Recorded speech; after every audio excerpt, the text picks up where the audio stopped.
Remind your dad that he can only buy CJ and Eva one Christmas gift each if we're still living in the RV. That would make Carson light a fire under Balin's butt for sure. Okay, back to the reason I called. Wally's tone was brisk. Are you still planning to take the twins over to your mother's today for her to watch? Yes, Skye answered, puzzled that Wally would telephone her about that. I promised Piper that I'd come by the school to give her a hand with a parent meeting scheduled for 1 o'clock, so I told Mom that I'd drop the babies off at her house around noon. Officially, Skye still had 6 weeks left of maternity leave. She wasn't due back at school until January 2nd, when classes resumed after winter break. However, because her psych intern Piper Townsend wasn't getting as much help or supervision from the special education cooperative psychologist as he'd promised them, Skye felt bad for the poor woman. While Skye was gone, the co-op had agreed to provide 80 hours a month of psych services to the Scumble River School District. It was supposed to include intern supervision as well as other duties. But after the first month, the man assigned to them rarely made an appearance, which left Piper attempting to handle the whole load by herself. And sadly, a rural community in central Illinois had about as much chance of finding a substitute school psych as it did of being fully funded by the state or federal government, which meant that Skye's conscience had her going in a few half days a week to rescue her intern from drowning in referrals and meetings.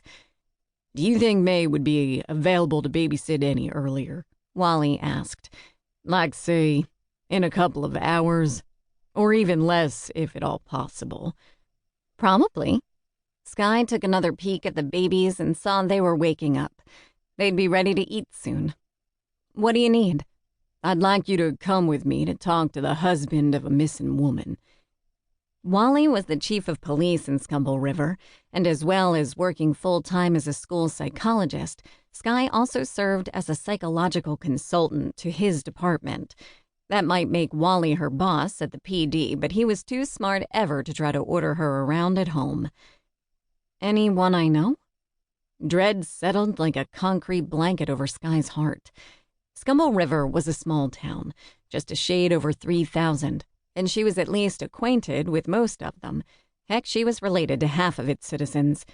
Then there were the people she knew from her work at the elementary, middle, and high schools and from attending church. I don't think so.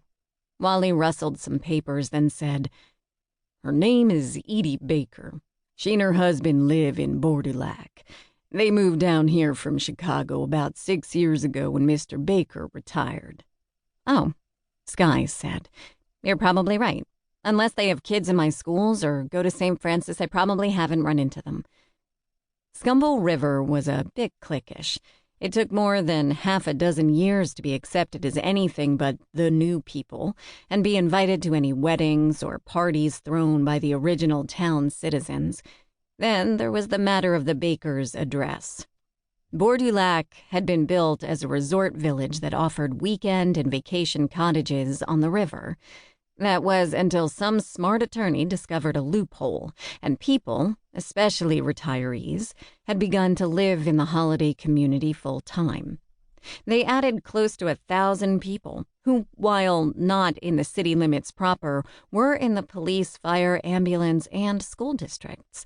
Skye didn't understand exactly how it happened, but they paid less in taxes than those living in town, and there was some unrest about their water usage as well. There had been a feud and lawsuits between the Scumble Riverites and the newcomers ever since. So when do you think you can get to the police station? Wally broke into Skye's musings. I'd really like to get out there pronto. I'll call Mom, get CJ and Eva dressed and fed, then head out ASAP. Skye was already packing the baby's diaper bags. How long has Mrs. Baker been missing? The husband's not sure. Wally sighed.